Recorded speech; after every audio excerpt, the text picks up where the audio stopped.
Okay, lain nga kagabion kanatong tanan. Proceed ta sa atong chapter 4. Kani, murag maglami na atong istorya ini. So, ato nang na bantayan no nga dito sa ah, chapter 3 na to. Ang tao, kuha na, kanang pundo na siya sa lugar. So, kani, Mesopotamian architecture. Punta na. Wala dapit ang Mesopotamia arke. Kaya ano, importante gani magtuon ni tag history. Una, ibaw ta sa kanang timeline. Mo ginay pinakaimportante. Timeline. Kay dili na to ma-picture ang history kung saman. Iti kabalo mo, iti kabalo kano sa manang BC, BCE, yana. Ito kabalo ana. Before Christ or Anno Domini. Wala ta, dili na to, di ta ka-picture out ba? So, pinaka-importante, mutuon ta history, kinahanglan kabalutan mo timeline. Ikaduha, kabalutan mo timeline. Kahibalo ta og asa na dapit. Nya, lisod magaya na magtuon nga history. Imagine na nga, sa tinuod lang ako, sa nagtuon nga history, kay lagi karaan man ni old curriculum. Aman na gid mi diha sa drawing, sa drawing sa libro. Mga mapa, black and white, laay kita naon. Di pareha karon ba? Nya, gawas nga makakita kag kulod nga map, kulod nga picture.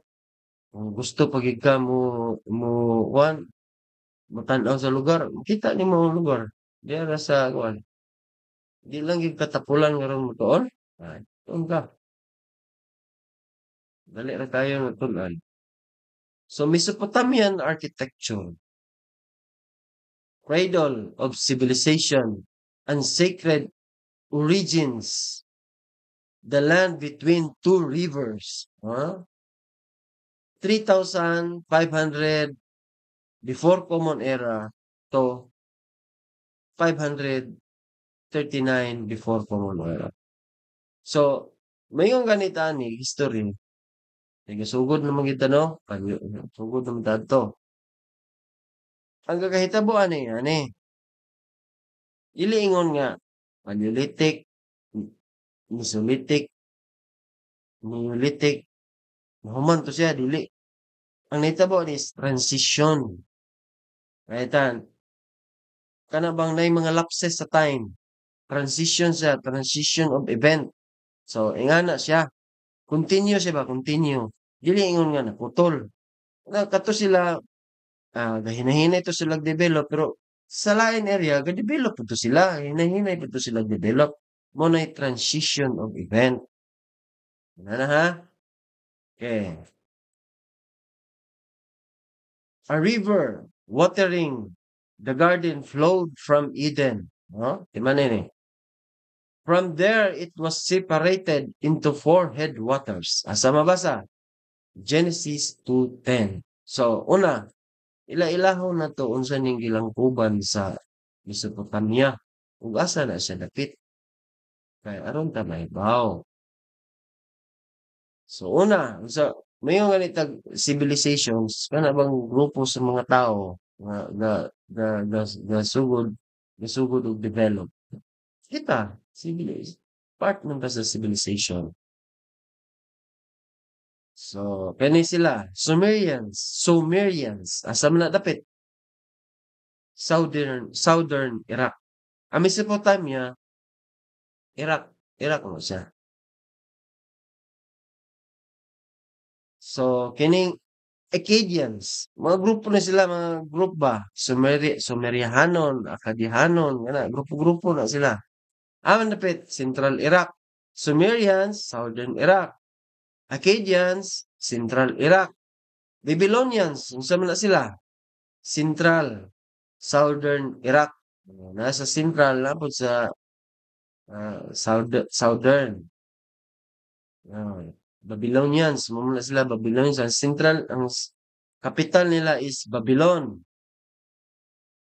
Modern day Hilla, Iraq.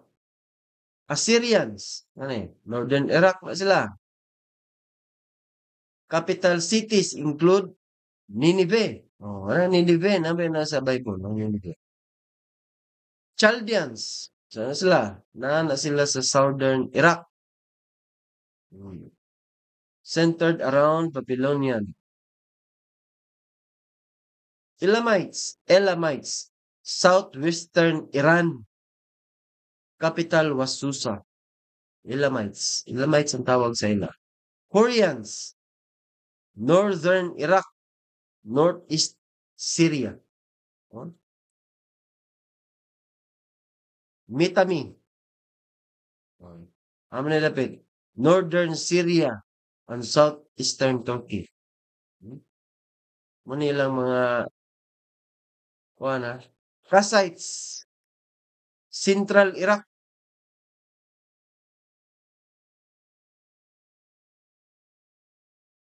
Ang Gotians. Iraq-Iran border. Sargos Mountains. No?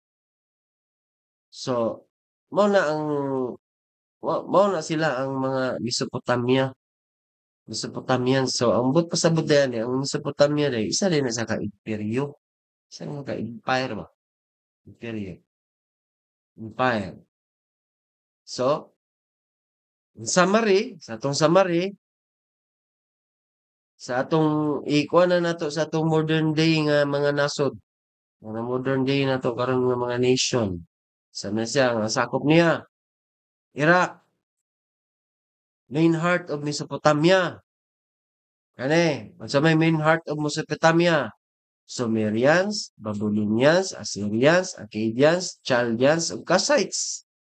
Sila. Iran, Elamites, Gotians, Kassites, origin. Syria, Hurrians, parts of Assyrian and Mitanni influence.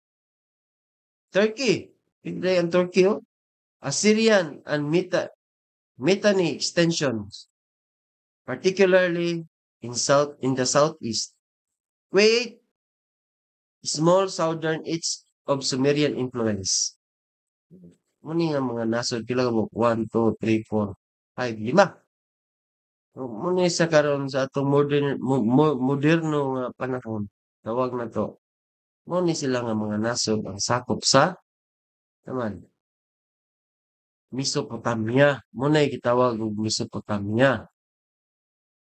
Ang time frame 3,500 before Common Era to 539 before Common Era. Kaning yung tag BCE, before Common Era, pareha rin sa before Christ. Common Era man ang kang bitawag na to ng Common Era ang kang Christ. Encompasses several ancient civilizations. Sa may naadiha kani yung mga civilizations. Sumerians 3,500 to 2,000 before Common Era. Akkadians 2,334 to 2,154 before Common Era. So, padung ta ni pasiro padung ta pasiro gikan sa 2.5 million, padung ta pasiro kay pagabot sa zero mo na lahi na pud na nga time. Kana nga time mo na ni tsada kayo kay panahon na ni Christ. Ito pa na paghuman pa sa Egyptian. Babylonians 1,894 to 539 before Common Era. Assyrians 2,500 to 612 before Common Era. Kanina, ganong mas kini magtuon mo ko ani kuan magpalit ko libro ani History of Architecture. Nya akong gigamit katong kang Wayne Clasin. Gray ang color ana. Parehas akong sinina. kung makapalit mo ana, gusto mo, nana sa Cebu, Cebu ra ana ang publication ana nasa ah, University of San Carlos, Cebu. Ana, ilaha gid ana, sila gid ana gahimo nga libro. So, di ako gatuon nga man gatuon miya pang watong uban. Pero kana gid nga libro, kana gid akong gitun-an kung makapalit man na, palit mo ana. Nang gray ang color. Kuan na na, ah, Western History of Western Architecture by Wenand Klassen kana. Okay? Before the pyramids of Egypt rose against the sky, there was Mesopotamia, a land whose name means between the rivers. So, mo rin na gitawag siya Mesopotamia kay ang land niya, mo yung land, natungan siya sa na kasuba. Referring to the Tigris and Euphrates River. Di ba? Kadumdum mo, katong dito sa previous na ko nga naisgutan, nga ang Garden of Eden, naa na siya'y upat kasuba. Akong ginganlan, Pison, ug Gihon. Ang duha kasubaan na, ang ngalan is Tigris and Euphrates River. Nasuwat din na siya dito sa Biblia. Mao ginay ngalan na kani nga suba, karaan kani nga suba, Tigris and Euphrates River. Diha nahimutang ang Mesopotamia. Mo nang gitawag siya og Mesopotamia. Na kini karon. Many scholars, including Wayland Klassen, in A History of Western Architecture, assert that civilization began in Mesopotamia, not Egypt, supported carbon-14 dating of artifacts. Kana, katong nga libro, dito ko nakabasa about sa carbon rating. Kay, nakita nila dito nga true carbon rating, carbon-14 dating, not rating, dating, carbon dating, nakita nila nga ang sigurat sa Mesopotamia nag-una siya katukod predates the Pyramid of Egypt. Di ba? Nauna siya og katukod sa Pyramid of Egypt. Una ba siyang exist sa Pyramid of Egypt? Muna na atong clue. Plus, ang Tigris o ang Euphrates River nga part siya sa Garden of Eden.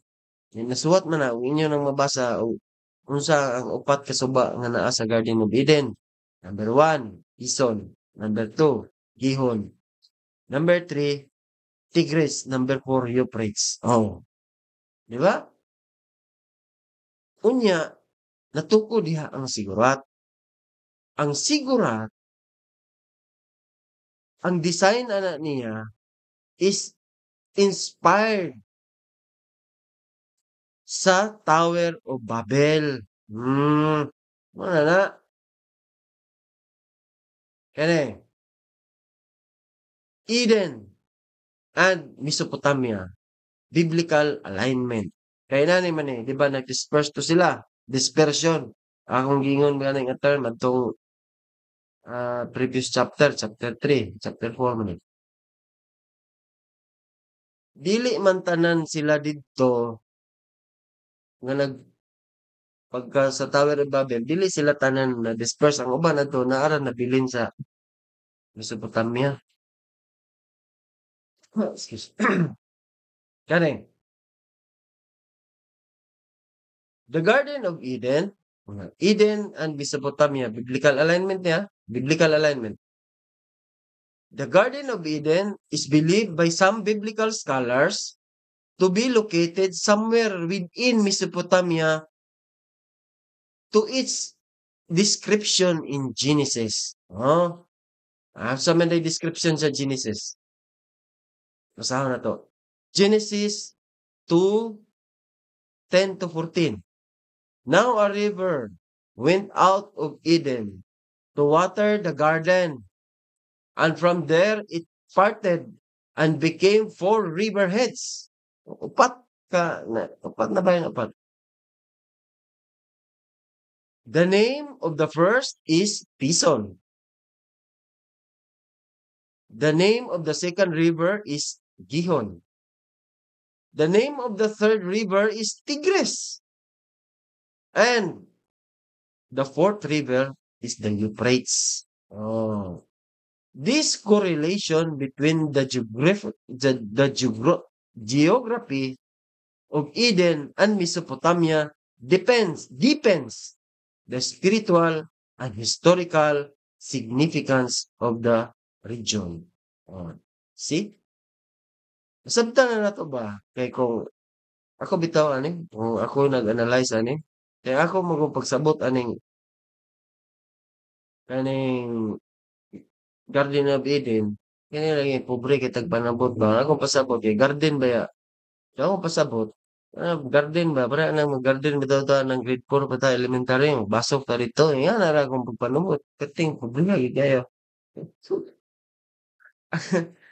ang garden di ay gihimo sa tong Ginoo. Isa ka imperyo. Dako kayo. Nga dito niya gibutang ang tao. Kaya naman, unsa may unang sugo, nganli tanan mananap, nganli tanan hayop. So sa ato pa, dako giday kayo. Kaya naman, o kanang garden nga kanang communal garden, di na mo igong ilepante ana. Di mo iko. Nganlan gyud niya tanan. Oh. So sa ato pa, dako giday kay na siya. Ang Garden of Eden, dako giday kay na siya. Imperyo, empire, ang iyang gilangkuban ba? Iyang sakop. Dako giday kayo.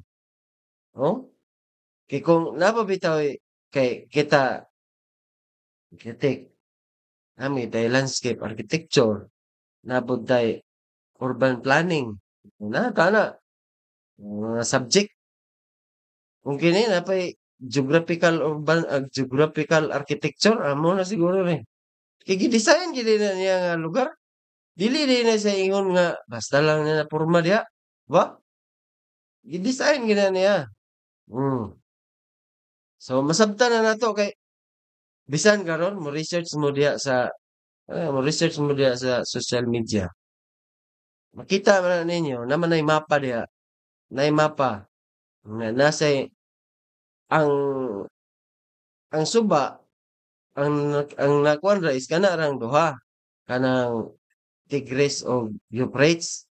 Ang kining Pison o Gihon, ang ilang mga theory ani kay di ba naglunop man to sa niagi man taglunop kaya dako kay nga lunop so posible na divert na unsa ba na pero kining duha ka suba naagi ni siya. Ni existing pa ni hangtod karon Tigris and Euphrates River. So mo na sila ang mga biblical scholars nagtuo sila nga ang Garden of Eden na dihang dapita. Na kung ingana insakto si Winad Klasen katong akong gamiton gabasahon nga libro nga ang civilization nagsugod diha ang ang ang kay knowledgeable ba pagbuhat sa tao knowledgeable ba pagbuhat sa Ginoo sa tao knowledgeable ang tao. Kaya naman niya bayang gisugo nganli ni nganli na sugon katon niya dili to kabalo. Kabalo to gitagaan to niya og kahibalo. Nga dinigyot ba nga kahibalo. So mo ning nakonbinsi ko ni Waynand Klasen. So mo to nga libro akong gabasahon. So kani dinhi ninyo makita nga makaingon gyud ko nga sakto gini siya. Nga naman una key architectural features. Architectural features na. Sigurats, step, temple, towers reaching towards heaven. Oh? Mao man ning katong sa Tower of Babel, mao ni nga tower nga gusto nila abuton ang langit tungod sa garbo sa tao. Isa pa, courtyard houses. Early example of organized residential architecture. Oh. City planning. Oh, 'di ba? City planning na ang kato silang kay na city planning kani sila mga tawanan ni. City planning, urban layouts with street grids and drainage. Oh, nanagani drainage oh. Grid na sila. The Tower of Babel, the Tower of Babel, an architectural ambition. Genesis 11 tells the story of humanity attempts to build a tower with its top in the heaven, in the land of Shinar, oh? Ancient Mesopotamia, Shinar, which scholars connect with the early ziggurat building tradition. Tradisyon na din nila nga structure. Come, let us build ourselves a city with a tower that reaches to the heavens, and we will name ourselves. Genesis 11:4. Ano ba kayo na? Ganun ta ang atong kaugalingon. Though God confounded their language and scattered them, not all people left in Mesopotamia. Some remained, continuing to develop the region's architecture and society. Hmm. Ato sila dito. Although na kuan sila, balik sila ka, magtuon sila kay million years na gud. Pero kato silang mga tawanan, nara gito dito. Kene, major sigurats of Mesopotamia. Kene na, napit na ta sa katong gaing na nako. Kene, Sigurat of Ur. Kani, modern day Iraq. Ano dito? Built by King Ur Namu, 2000, 2100 before Common Era. Dedicated to the moon god Nana. Okay, no? Sigurat of Akarku, near modern Baghdad, Iraq man eh.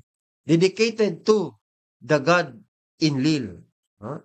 Ba kayo, si kinsa na lang ni nga god ilang Sigurat of Dur Kurigalzo, constructed by the Kassite kings. Sigurat of Chugha Sandil, located in Ilam, modern Iran, built by Ustash Napirisha for Inshoshinak. Lisod basahon ni ilang mga ngalan. Sigurat of Nimrod. Nimrod. Ano eh? Naman ni Nimrod. Naman Bible ni. In ancient Assyria, showcasing Neo-Assyrian power. No? Muna ilang pasabot nga pag na kay matukod diha nga gigantic, huge, meaning maayo ka og saman political leadership, maayo ka mumando. Kay dili na basta-basta mosugot ng mga tao nga malsa ng bugat kay tanan travel ninyo na sa mo na inyong pag-travel madala ninyo na dito sa area nga inyong gusto niya asa niya itukod. Kanina iti minanki kani dili gini possibly the Tower of Babel itself. Mao ni siya ilang gidudahan possibly nani makita ninyo ni social media nga iti minanki possibly the Tower of Babel itself dedicated to Marduk in Babylon. Kani dili gid nila ingon nga kay undated man gunang kanang Tower of Babel undated na siya kabantay mo sa atong history undated gikan siya Tower of Babel undated sa nag-date na tagsugod isa Paleolithic, Mesolithic o kani Mesopotamia nag-date na ta ani. Kani gituhuan lang ni nila nga possibly basin mao ni. Naa man na ma-locate sa Mesopotamia. Oh, possibly. Makita ninyo ni sa iyang spelling Etemenanki. Kana. Itiminanki. Possibly nga mingon sila ang mga tao dito mingon nga mao na ang Tower of Babel. These temples were believed heaven and earth. House heaven and earth, believed to connect heaven and earth. Housing the gods and serving as the center of civic and spiritual life. No? Nakabantay na mo? 'Di ba? Sa una, sa Tower of Babel, ang ila is magtukod ta kay aron maabot na to ang langit o nganlan na to atong kaugalingon. So, say pasabot God sila. Kailangan nagtukod ba? Kani ang tao na humble.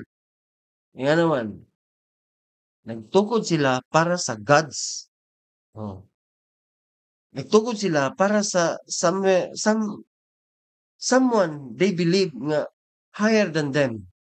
Ang problema lang, kay wala na sila kaila kung kinsa na siya. So, kaila na lang gikuan nga dedicated to the God Nana, dedicated to God Enlil. Dili na para sa ilang kaugalingon nga tukod ko whereon mailang ko ana pride ba pride. Dili na.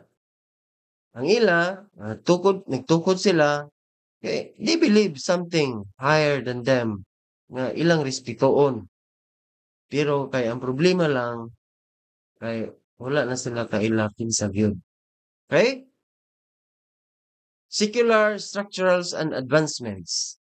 Beyond religious buildings, Mesopotamians built saman palaces, fortified and expansive, often decorated with reliefs and glazed bricks, canals and walls, engineering achievements in urban planning. Urban planning na sila. Granaries and markets na merkado, indicating structured economies. Di ba? Sa Mesolithic, nagtanom sila. Neolithic, padayon sila. Kani, nanay merkado, nanay ekonomiya. Nanay, kuan, recover na ang tao. Hinay nag-recover. Influence on later civilizations. Mesopotamian architecture laid the groundwork for many traditions. Monumentality in architecture. Monument. City-state planning models. Kuha sila, kanang planong syudad, city-state. Use of symbolism and cosmological alignment in sacred structure. Their influence reached Egypt. Kaabot og Egypt ang ilang influence. Kaya naman, diya man nagibase sa Egypt ng ilang pyramid. Nanawon ninyong design na ato na istoryahan na ato na abutan sa Egyptian architecture.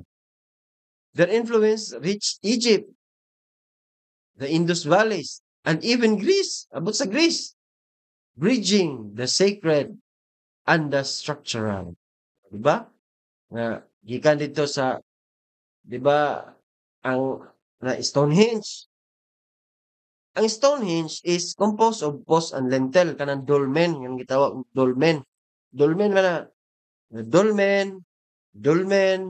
dolmen, muna siya, antod makompose nila ang Stonehenge. Stone, patong nga bato, muna siya. Pag-abot nila sa kanang Mesopotamia, adapt man to siyempre gikan naman to dito sa Tower of Babel, na-realize nila utro ba, na-rediscovered nila utro. Mao gyapon nga prinsipal. Pag-abot sa Mesopotamia, Mao gyapon na nga prinsipal gamiton nila sa abot sila sa Egypt dito kay mag-adapt-adapt man na sila. Pareha gud sa ato karon nga panahon, ingana na rin gyapon sila sa una. Pero mas lisod ani sa ila kay wa sila'y cellphone, wa internet. Di para nato ron ba nga pwede ra ta mag-research, pwede ra ta kuan kun di lang ta pareha ning isa nga nasa kong likod sila panan-aw Korean nobela, daghang kitang makatunan. Pero kung pareha ganita ni niya, dugay ta makatunan ni. So, yan na 'no? Ayok nga kani convince gyud ko ani nga ang Mesopotamia diya nagsugod ang kuan ang civilization na gid ba nga ang tao kuan na kay una sa biblical ang bisiya na 'tong biblical ang geographical equation niya is Garden of Eden. Kaduha, the record shows that Ziggurat in Mesopotamia is older than the pyramid of Egypt. So, dinita, conclusion. Eden's echo in architecture. Mesopotamia, possibly the site of Eden. Possibly. Na, may mga, biblical scholar. Became the first arena where humanity expressed divine longing in form and structure. From ziggurats to cities, this region bore the first blueprints of civic architecture, inspiring cultures for millennia as the birthplace of writing, law, and temple building. It deserves its place at the foundation of architectural history. So, kani nag-focus ta sa secular history. Kaya naman, silent pa kayo ani ang biblical history, ang biblical architecture sa sa kaninga time part man ni Abraham. Silent pa kay ang Ginoo ani. Wala pa siya ni Kisaw. So, inigabot na nato sa Egyptian architecture. Kana align naman na siya, duha naman na ka alignment. Nanay secular alignment, na say biblical alignment. Sibo man na sila during the kay si Abraham adto man Egypt, naman sa record Moses nitong Egypt, Joseph the Dreamer nitong Egypt. Eh, dagan pa ang nagadtog Egypt. Diha sa nagsugod ang Ginoo pag dili I mean sugod diha niya gipadayon. Sugod ang Abraham nga kaliwatan na Noah. Kana si Noah na say anak nga si Shem. Ana si Shem magikatulom siya. Ang mga descendants ana niya mga descendants mao na siya giabot siya ni Abraham. So silent lang although kani mga bungkag-bungkag man ni sila nga mga tao di ba dito sa Tower of Babel. Pero naay kaliwatan nga gibilin ang atong Ginoo nga aron maoy iyang ipapadayon sa iyang gusto nga plano nga mahitabo. So kani nasugod naman ang tao ani ang secular history. Gasugod na sila ba katong dolmen ana batindog ana sugod na sila. Kining sa pag-abot nila sa Egyptian architecture, dinhi nato makita, dinhi nato mabalaan kung giunsa sad niya pagplano ang iyang gingharian nga umalabot. So, nagka-excite na ta no? Feel ko ka-excited na ko sa akong pagtuon. So, I hope nga naghantag natunan. So, with that, akong last word, Mesopotamia was not only a cradle of civilization, it was a gateway to the divine. No? Gateway siya sa divine. Kaya naman, diya posible makita ang Garden of Eden. Di ba? Sa description ng daan sa yung geographical description. Yeah. Di ba? May ito, ang kalibutan ang akong tumbanan. Ang langit ang akong korona ug ang kalibutan mao'y akong tumbanan. So, diha niya gibutang ang tumbanan niya kay aron nga naa siya'y relasyon sa tao. Nahinay na nato niya kay 'di ba sa pag-create vertical ah, vertical nga zoning. Naguman yung vertical, horizontal zoning. So kana nagya po na explanation ngano na. So kana lang I hope daghan mo nakatunan and research lang yun sa katong mga sigurats nga akong pang-mention sa unahan. Kung na pa may lain ma-research mas mayo nga ilang nangahimo tong panahon. So kana lang so atong next chapter, chapter 5, Egyptian monuments and the journey of Abraham, two paths of architecture. Okay? Daghang salamat. Maayong gabi sa tanan. And please guys, don't forget to like, share, and subscribe. Ang gabi